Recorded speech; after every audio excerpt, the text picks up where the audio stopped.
in the zone. I wanna be one of the greatest that ever made it, one of the best that did it, coming with it. Understand this is all I think about, all I ever wanna do, all I ever work for. So ain't no giving up, and us to the limit, just to win it is a must. Now you see what it takes to be on top, don't stop. Now you see what it takes to be on top, don't stop. Bryant for the win. He is a remarkable talent. I mean, he got into one of those zones, and I've said it many times. It's all right for regular players to get in a zone, but when you're the best player and you get in a zone, that shouldn't be fair. And it wasn't fair. Access, watch the progress, can't be done, man, I'm the champion.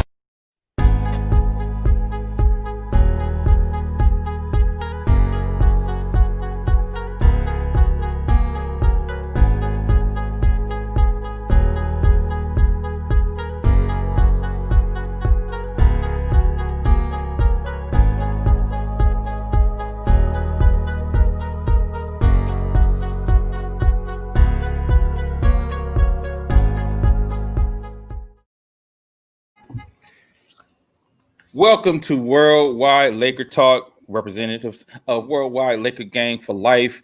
Shout out to all of my Worldwide Laker Gang for Life folks and all the different Facebook groups and all the Twitter groups and the YouTube and all of the internet sphere, all of that. We want to thank y'all for joining us today. Today, we're going to talk about a few things. Let's start with the finals. The Lakers, for the first time in 10 years, we're headed back to the finals, man. We got the opponent that we've been waiting for. After 6 games, 6 hard-fought games in the East, we will be facing the Miami Heat. We'll be facing the Miami Heat. Look like it's going to be a good matchup. It's a great defensive team, but the Lakers are also a great defensive team. Both of us playing great basketball at the same time. And, you know, Corey Blunt, give us your take on what you see from our opponents. We finna see a lot of zone. They play like 80% zone. So it's really going to challenge our shooting to be consistent in this game. Also, we got to find seams to attack it, especially guys like LeBron and Rondo, possibly Kuz. I would actually like to see Dion Waiters get some run in this series. Absolutely. I just think, you know, when players get cut by a team, you may have some extra motivation there. But we're going to see a lot of zone. We played them in December. They got players just a little different. Like I'm looking at Chris Nunn was starting at point guard. I think Dragic starting now. They didn't add Iggy and Jay Crowder since. And Iggy, Jay Crowder, and Jimmy Butler are all in the top 5 of causing LeBron to have his lowest field goal percentage. So that's something to keep your eye on for sure. Yeah, so with them playing zone, it's going to be pretty interesting. Yeah, Brandon, what do you see from the Miami Heat? Just going off what Q just said, I'm hoping that we get a couple good games from Danny Green. We get what we paid for. We've been hard on him. He's been doing other things well, like playing good defense and being in the right place. Defensively, but time for him to kind of like have a couple of those games where a role player steps up and hit those threes. He's gonna get him out of that zone because if Q said they play 80% of the zone. This is where Danny Green got to make his money. He got to eat. Danny Green is probably our best spot up shooter, I would say, maybe catch and shoot guy. So I would hope he has a good series, and we'll see. If we can shoot him out of that zone a little bit. Yeah, I agree. I think it's interesting because, like Quincy said, they have 3-4 defenders that give LeBron issues. So it's going to be interesting to see how he rises to the occasion in the finals against those dudes because we know, Crowder is a dog on defense. We know Jimmy Butler is a dog on defense. And we already know Iguodala is just super cerebral, super smart when it comes to defending LeBron. Now, the breakout stars so far have been Tyler Hero and Bam Adebayo, Duncan Robinson as well, because Jimmy Butler's only been scoring around 18 here, 21 there. So it's not like Jimmy Butler's actually been killing. It's been a full team effort. What can we do to stop them from having 4 people look like all-stars, like, the Milwaukee Bucks let them do, the Celtics had them doing? What can we do to stop 4 people from looking like all-stars against us? Quincy. Oh, he froze. Brandon. Okay. I don't know if you're asleep or not, but but nah. Okay, so my thing is this: we play solid perimeter defense.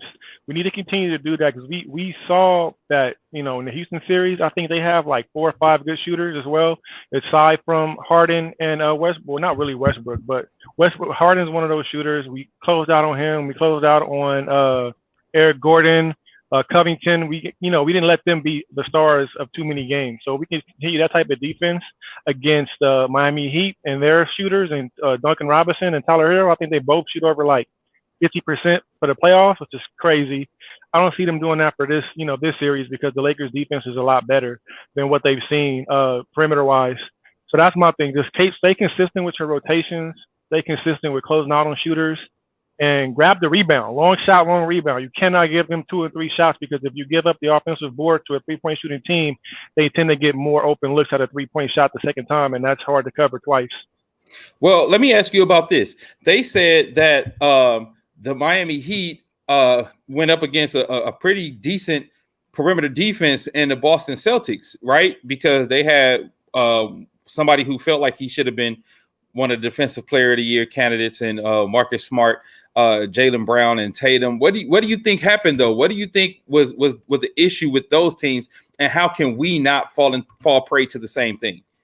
I think we have it built in because we have more rim protection than Boston Celtics have with AD, Dwight, and even JaVale McGee. So if we funnel those 3-point shots from the 3-point line into the paint, then we have more resistance there. I think what we, kind of fell upon the Boston Celtics is they don't have any rim protection. So even though they're playing good perimeter defense, they weren't out rebounding, like I just said, to close out the defensive possession. And a lot of times they were getting open looks on the second time. And also they weren't able to funnel them into the paint and force them to take tough 2s as opposed to open 3s. Well, yeah, and also because it seems like the offense wasn't a problem for the Celtics; it was the defense, right? There were a lot of high-scoring games, like the Celtics. Let's go back through some of the games. Game 5, the one they won, it was 121 to 108. Even the game they lost, 113 to 125. Like when you putting up 113.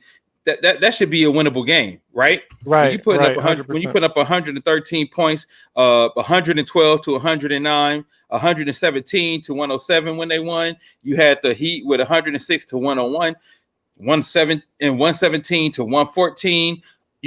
And all of these games, it looked like the defense was really the problem for the Celtics more than the offense. And I don't think that we will have those kind of issues defensively. That's what I'm looking forward to because our perimeter defense, like shout out to Abdullah, always, enjoy when Abdullah is watching this. He said between Houston and Denver, we were prepared for this Miami team because of the 3-point rotations, because in the bubble, we have become an incredible 3-point stifling team. And when we saw that with Denver, because Denver had ridiculous 3-point shooters, and even when they got hot, we were able to bear the brunt of some of their biggest runs, and we were able to, clamp down when we needed to get some shots stopped. So I'm dependent on that. But do you have the stats up right now, Dame, where you can show what the percentage of 3-point percentage that they were shooting in those games against the Celtics? I can go back and I can look at it now. Yeah. Okay, yeah. I'm pretty sure if we can hold them, but to a reasonable percentage, that would help a lot. You know what I mean? Like not holding them over 45% shooting. Yeah. So for the game that they lost, for game 6, Celtics shot 32%. And in the game that they won, let's look at it. The game that they won, they shot. They shot 31%. 12 for 38, okay. But also Miami Heat shot terrible that game. They were 7 for 36. That's what it is. You know what I mean? Yeah, they were 7 for 36. So they had a terrible game. Yeah, man. I think to me the keys to this matchup to me will be keeping them from shooting 50% from 3. Talking about Hero and Duncan Robinson, keeping them guys from shooting 50% from 3. and being able to bust that zone. Quincy, what are we gonna have to do with that zone? Besides, because I know you said we have to shoot 3-pointers, but there are also other ways to bust zones from a coach's standpoint. So, what are other ways we can bust that zone? We can get in that middle, and we can get some things going for us offensively. Rebound and push the ball, and don't let the zone set up at all. I mean, I think the Lakers the best transition team in the league. So, and we got both of our playmakers like the rebound, and that's Rondo and LeBron. So rebound and push the ball up the court and get some easy transition baskets because we're bigger than them. So we should be able to, in the game in December, we out rebounded them 50-34. So we have a huge size advantage. So just getting the rebound, dominating the boards, and pushing the ball up the court. Because I think if we could get Bam in foul trouble, then I think that's going to change the whole complex of the series. Because a lot of the defense relies on Bam because he's really good at guarding the pick and roll. So he moves his feet pretty well as well. So, but I think actually I know a lot of people like to say when we go small is our best lineup, but I actually think against Miami, staying big is going to be our best lineup because that puts Crowder or Iggy on AD. Yeah. And I was going to say, too, I think we stay big as well. I think one of the keys I think they should bring JaVale McGee back for a little more time in the series just so we can have more bigger bodies in there for longer time because we don't have a joker to go up against. But Bam Adebayo being able to do what he do, if you throwing everybody at him and AD don't have to spend a lot of time on him, Bam is going to have to spend a lot of time on AD, so he's going to have to spend a lot of defensive effort on AD. But if you got all our centers to spend a lot of time on Bam, we might be able to tire him out like it looked like we did to Joker in like game 4 or 5. You started to see him run out of gas because it was just too much. Like you going up against Dwight Howard on the defensive end, and then you got AD coming. You got to defend AD on the other side. That's a handful, man. That's a lot. That's a lot to deal with. And also, this is a neat stat. And like, somebody shout out to Dominique for sending this to me. When the Lakers shoot 30% from 3, we are like 50-3 or something like that. Like we haven't lost a game like when we shoot like 30%. Like that's not even a great that's not even a great because we're 53-0. 53-0 this season when Lakers are 12-0 in the playoffs when we shoot 30% from 3 and 53-0 when we lead going into the fourth quarter. We don't give up fourth quarter leads. So those are going to be two keys to the game: shooting at 30% and trying to hold a lead going into the fourth quarter because we are good at keeping teams at bay, especially a hot Denver team. Because I feel like Denver has more offensive punch than the Miami Heat, and we were able to keep them at bay. So I think we are in a good position to do the same thing against this Heat team. Go ahead, Chris. Yeah, we just can't have reckless turnovers because in the game in December, and I keep bringing up that game because that's the only game we win against them in the regular season. You didn't play them in Miami? Yeah, that was it. Oh, that was it? Okay. Yeah, I think the pandemic hit before Miami came to us. Oh, okay. So we had 19 rebounds. They had 8. So Miami was scoring a lot off of turnovers. So, but to go back to your point, it just shows that we don't need a lot of shooting on the Lakers. We just need enough shooting to make it respectable. Because what Miami does, what a lot of teams have done to the Lakers is pack the paint. Right. Because people know what AD could do. AD had 33 and 10 in December. So people know what AD could do. So just a little bit of shooting makes a whole makes a world of difference for us. Right. Well, Abdullah said, I see that fourth quarter stat. Elizabeth said Miami Heat is going down. Mike Justice said Lakers got much better defenders in Danny Green, KCP, Rondo, Superman, AD plus size advantage and speed. And I think Danny Green, KCP, and Rondo are going to be key in this series to stopping the Miami Heat offense from doing what they want to do. Because it's crazy. They're one of the few teams that I've seen that it feels like their defense strives off of their offense. When they're playing great offensively, they end up playing better defensively. When they're not playing that good offensively, their defense seems to slip. They get frustrated. And I think that's because you got somebody like Jimmy Butler who thrives on going hard, being hard-nosed. And they're a blue-collar team. But I think people tend to forget that even though Lakers are L.A., Hollywood, glitz and glamour, we put in work. The Lakers put in work defensively this year. And if you watch through the playoffs, we've been getting better and better defensively as each playoff series has gone. And I think we're peaking at just the right time. What do you think, Brandon? I think we pick up the right time too. Like I said before, we kind of playing similar to how we were before the pandemic hit, and we had all that momentum in March. We playing like the way we feel we were leading into the playoffs originally. If they were supposed to go like they, went, there was no pandemic and no suspension of the league for a while. So we're hitting our stride at the right time. And I don't see anything like the same way we did with Denver that Miami can really do that can like hinder us.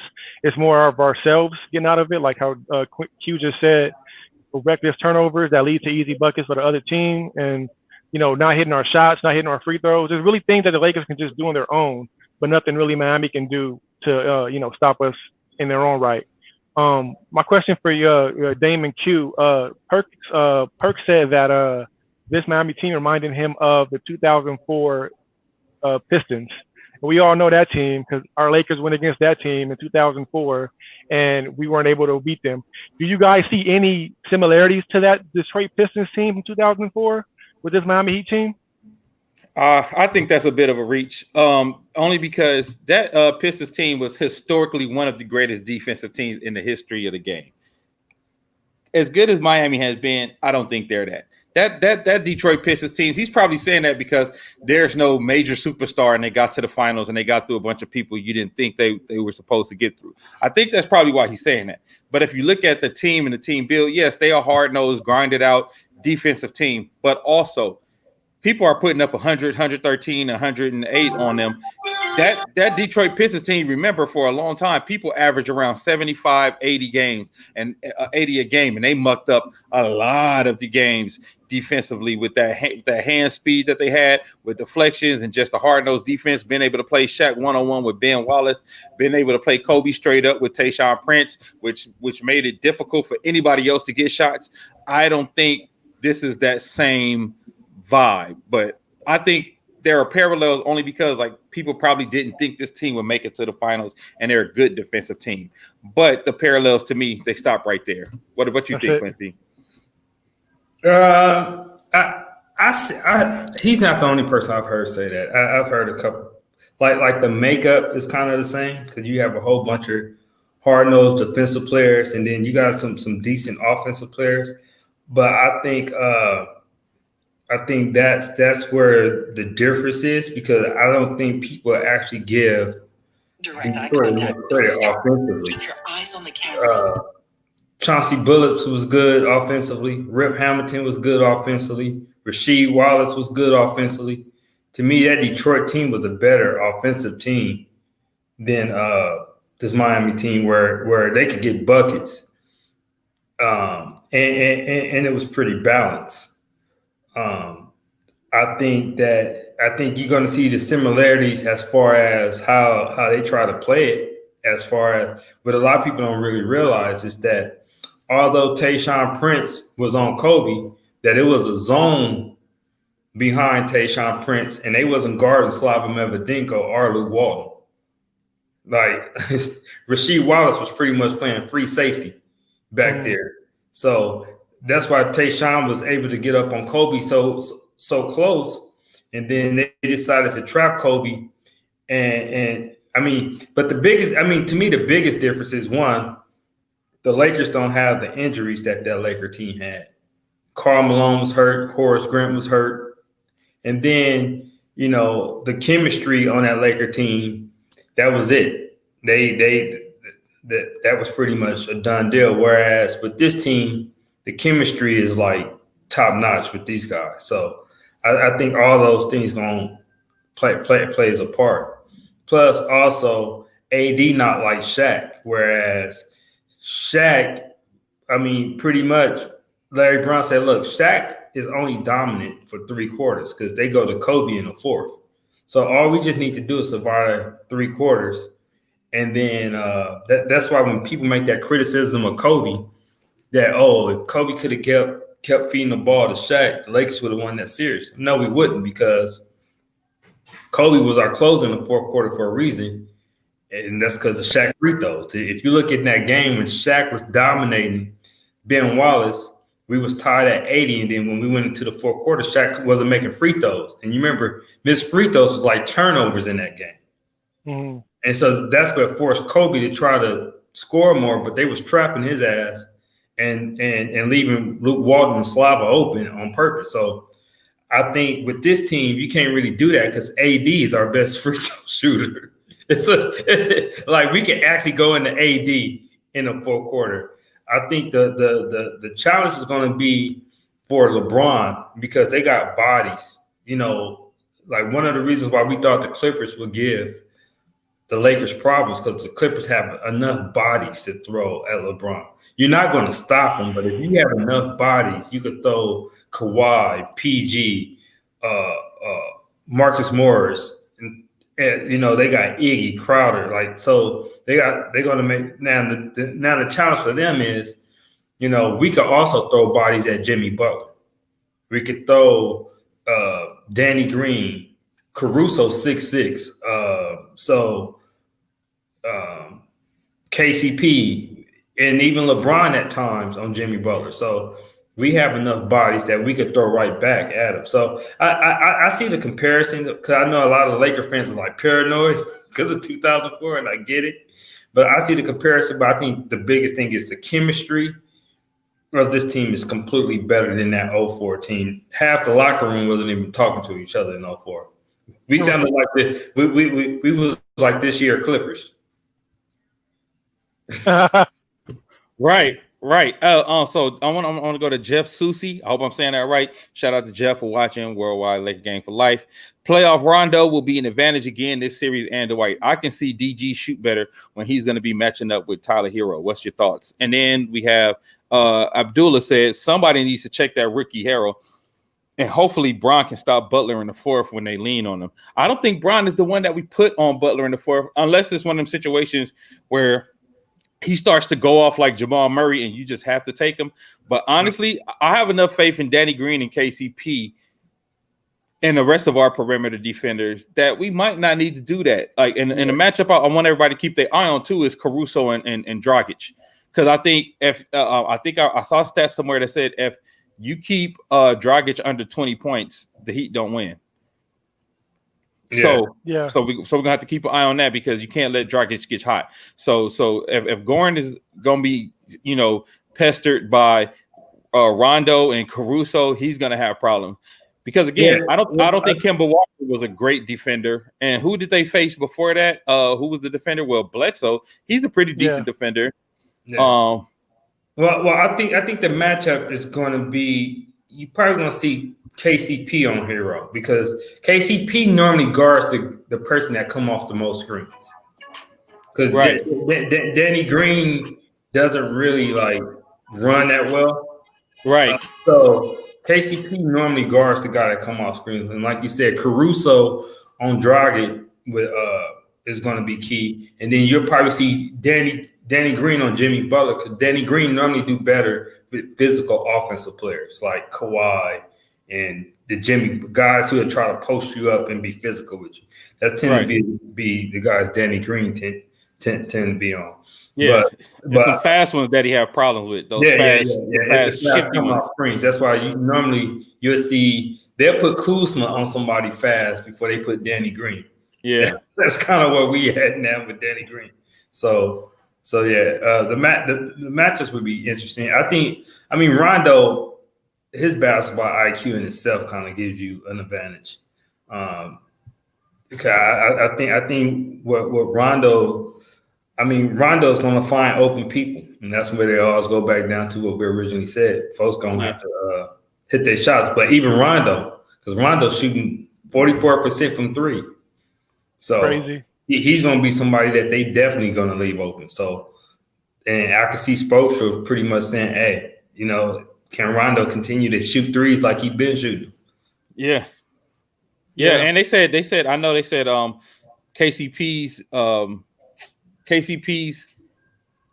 3-point percentage is tricky because if you take out that first game against Portland, after that, I think he's shooting around upwards of 58% from three without the first two games in Portland or something like that. Yeah. So that's something to continue to look forward to because he's been playing very well. He's been hitting his shots and he's been doing his thing defensively. And I know we be giving him a hard time, but KCP has actually been doing a really good job throughout these playoffs. I think we just really get mad when he missed super wide open shots, and that's the things that we remember. Well, it go back to the timely threes. Like, okay, you could go 4 for 4 in the first half, but in that fourth quarter, when we down by 2 and you miss that wide open 3 with 3 minutes left, it's like, bro, that's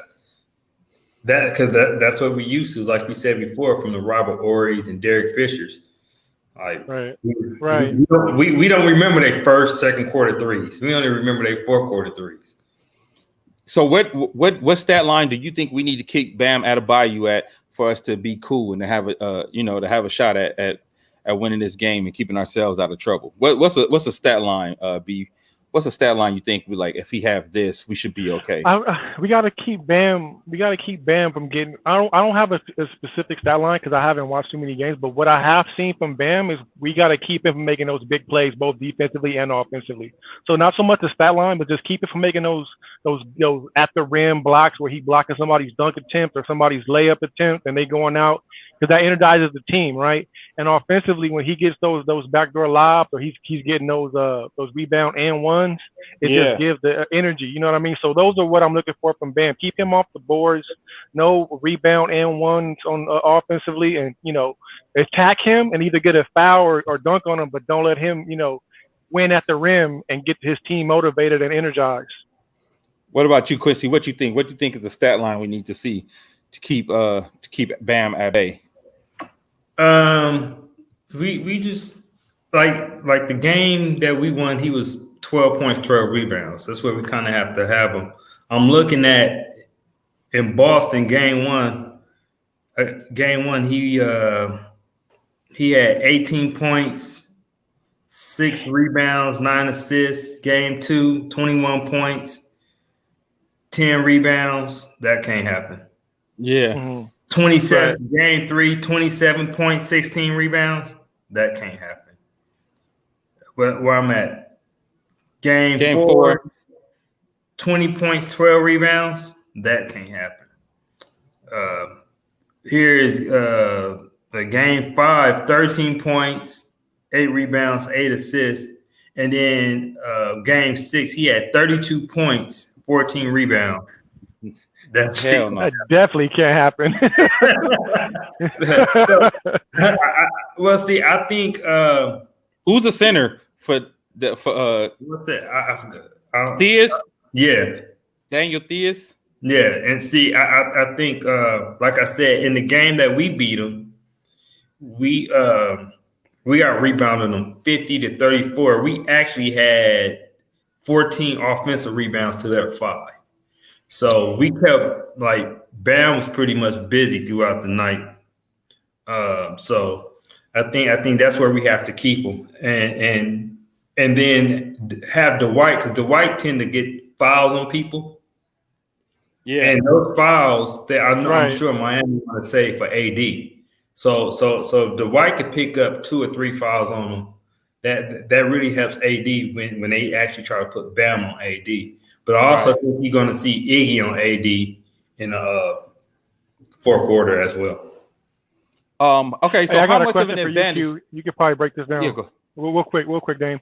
So remember that 2009 final series against prime Dwight Howard at that time, and Phil Jackson had a great game plan against Dwight. Because Dwight was getting lobs, he was getting offensive rebounds and all that. That energized the team. is there anything we can take from that 2009 series and implement that into Bam Adebayo's, game plan going into this series with our center and AD guarding him? Because I think Dwight only had like 4 dunks that series. Yeah. Well, He didn't get his first dunk until like what did Phil do that we can do? Well, you had what we don't give a lot of credit for in that series was Bynum playing Dwight with one leg, but when you 7'1", 270, that's 7'1", 270. And for somebody like Dwight, who was like 6'9", I thought it was Dwight 6'9", really 6'10", like 255 itself.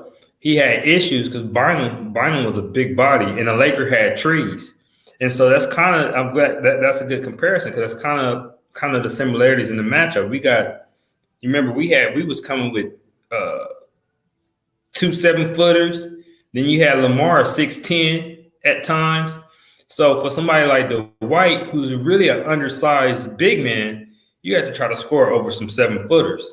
That's why I think McGee had a pretty good game against him in that game we beat him, as well as AD. And and Dwight just as strong as anybody. So I think the fact that we have the bodies and we actually have shot blocker, because I think Thiz is he's a big body, but he's not a shot blocker. He's a possession defender. So when you got guys that are big bodies long, and then we block shots, that somebody like an undersized big man would probably have issues with.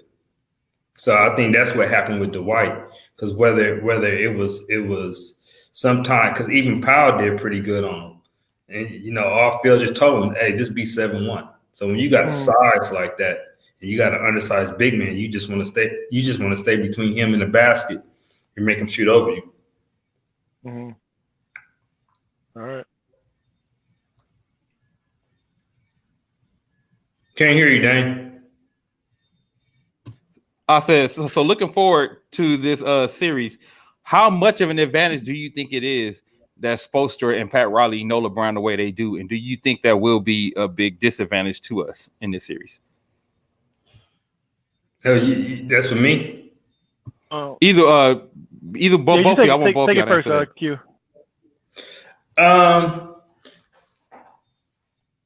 I don't think it's somewhat of an advantage because they have Iggy and they have Jimmy Butler, guys who have played him a lot.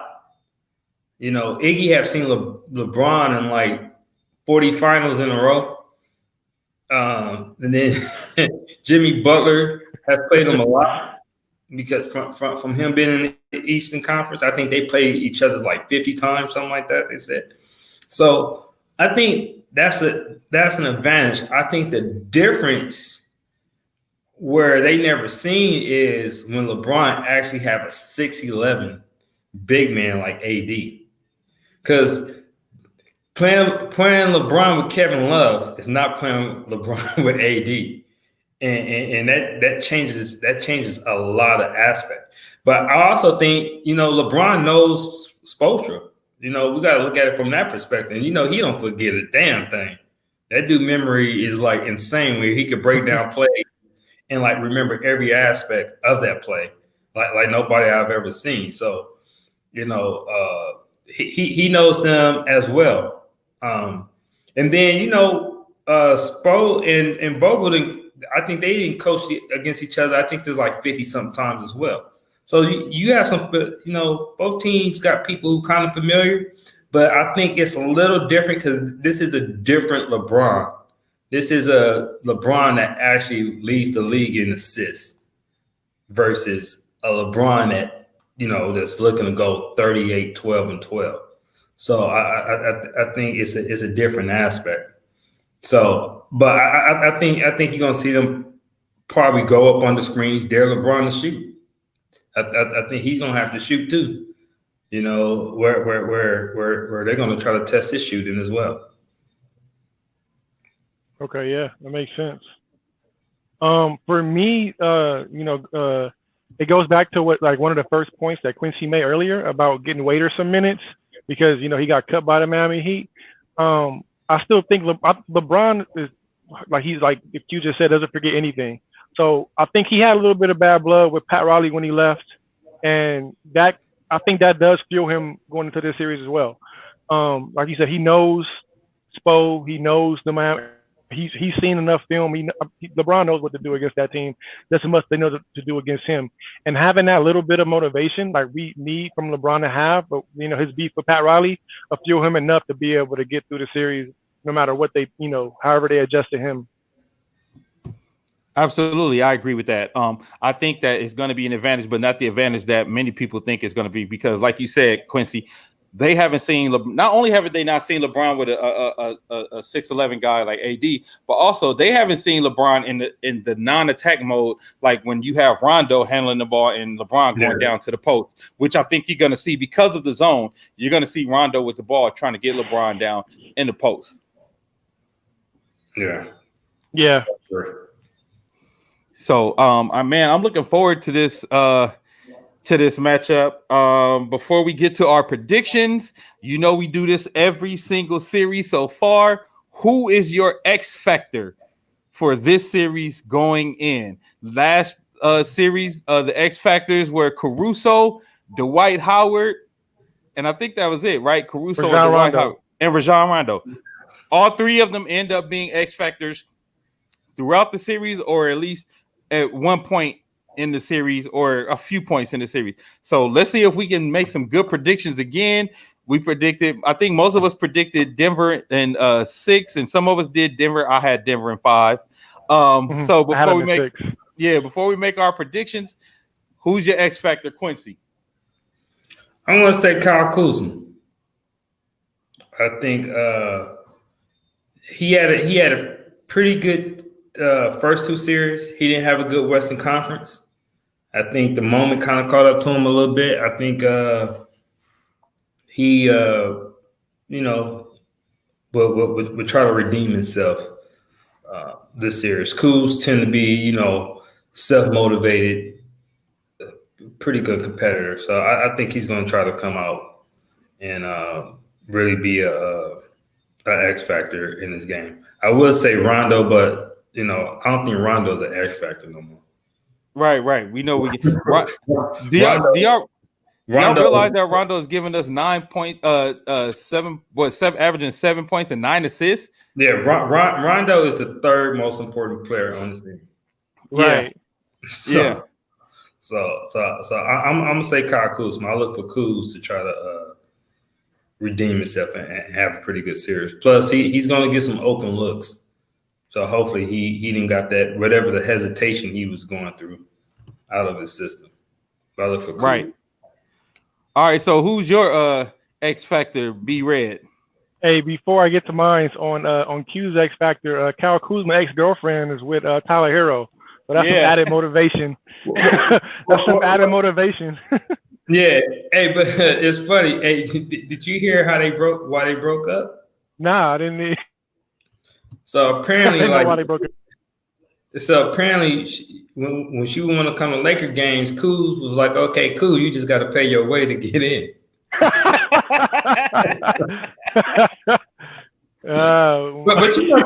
Kuz is with the model now. Yeah, he's with Winnie, right? Yeah. And she's in the bubble too, so it's gonna be but still, that's motivation. You know. You know how we used to get when we saw girls walking to the gym. Man. Yeah. It's gonna be pretty interesting. Especially that's one thing. I think Kuz can score on Hero. He'll get Hero the business. He'll get Hero some buckets. Yeah. So my X factor is gonna be another redemption story. I'm gonna go with Danny Green. We brought him here for the finals, I guess, because he really ain't done much offensively up until the finals, but he does have finals experience. He has a ring with San Antonio. He has a ring with the Raptors, and he played his best series in the finals. Remember in that finals against Miami Heat a few years ago, he had a good, argument to be the finals MVP before they broke down and let Ray Allen hit that shot, and then ultimately won the series. Heat did in 7 games. But in that series against the Heat, when he was in San Antonio, he shot 55% from 3-point land. He was just lights out, and he shot similarly in Toronto last year. So he has the wherewithal and the experience to play in big games in the finals. So with the zone and his experience and his, reputation in the finals, hopefully we see some throwback Danny Green games, one or two, and that'll be my X factor. He'll play big in a couple games with a couple wins. All right. So I'm going to tell y'all my X factor. My X factor for me, because I know we have to bust the zone, and I know this is going to seem like it's coming out the blue, Markieff Morris. Ooh. I think you're going to have to get some big threes from Markieff Morris to bust that zone, and that's going to be my X factor in this game. I think if Markieff Morris show up, and the honorable mention for an X factor is Dion Waiters if he gets some playing time, because like Quincy said, if you got a team that cuts you and you got a chance to give them the business back in the finals, and we know he's a walking bucket whenever he's on the court, hopefully his injury is healed up and he's okay to play. I don't know what the injury report is looking like right now, but I hope he's injury free to join us for the finals, because I think J.R. Smith can also give us some really big threes in the finals, because those guys are really good in the finals. But like I said, Markieff Morris gets a lot of time, and I know in the fourth quarter they say our most efficient lineup is the one with Markieff Morris playing the 4. So if that's going to be our most efficient lineup, then I need to have more Markieff being very efficient on that offensive end and giving us some big open threes to bust that zone wide open. Yeah, he to me, he definitely has earned a contract for next year. Yeah. Speaking of next year, before we get out of here, wait. Before we get to that, I'm moving ahead. Predictions. Give me your predictions. I'll go. I got Lakers in 5. Be red. I'm gonna go Lakers in 6 again, like I did last series. I was wrong, but I'm gonna go Lakers in 6. I think it's gonna be Lakers in 5 again. But this is the interesting thing: the Miami Heat have not lost back-to-back games the whole playoffs. So that means it's gonna be a tough out to get those guys back-to-back 3 games. But we'll see. I think they get 1 game and we respond like we always do in kind and come back and play some of our best basketball. All right, now, speaking of next year, a little bit of Clipper news. Doc Rivers is out in Clipperland. What's your thoughts? I think people think Denver got Doc Rivers fired. I think the Lakers got Doc Rivers fired. I agree. Me too. I think if the Lakers lose to Denver, and it's like, okay, cool, they lost too. But the worst thing is that they lost to Denver. Not only, I think if the Lakers go to 7 games and AD hit that shot to win, Doc Rivers would still be the Clippers coach. But it's not just the Lakers beat the Nuggets. We dispatched them in 5 games. They smashed them in 5 games. And I just, Ballmer was just losing his damn mind over that. What is going on here? So, but it's interesting that everything that the Clippers are, people had us predicting to be. Our stars, the chemistry, not really mixing. We had our assistant coach potentially replacing our head coach after the first season. Like everything that people have predicted for the Lakers to be, the Clippers turned out to be all that. Go figure. Just real quick, a little bit of breaking news just came through. Wizards guard Bradley Beal purchased a $6.8 million Los Angeles home. Just want to throw that out there. Woo! Come on. Now, if you see next week he signed a clutch, somebody in trouble. Yeah, that's when I'm going to sign. Once they sign a clutch, that's when it's like. Okay. Yeah. All right. So look, I mean, I never thought Doc was the greatest coach, but I know pundits and other coaches alike had him as one of the great coaches. But like me and Brandon would say all the time, he was the only coach who blew 2 3-1 leads, now 3 3-1 leads in the playoffs. He didn't get any further than Vinny Del Negro. I do wish him the best. I hope he deserves to get another coaching job, because we've seen cats like Tom Thibodeau and other trash cats who continue to get job after job. Mike D'Antoni, and I'm hearing that Mike D'Antoni might be on on the short list for the Clippers gig. Please that shit would let be that happen. hilarious. Like, Lord Jesus, Please. baby Jesus, please let that happen. Hey, Oh my God, let that happen. God could I probably won't ask God for nothing else.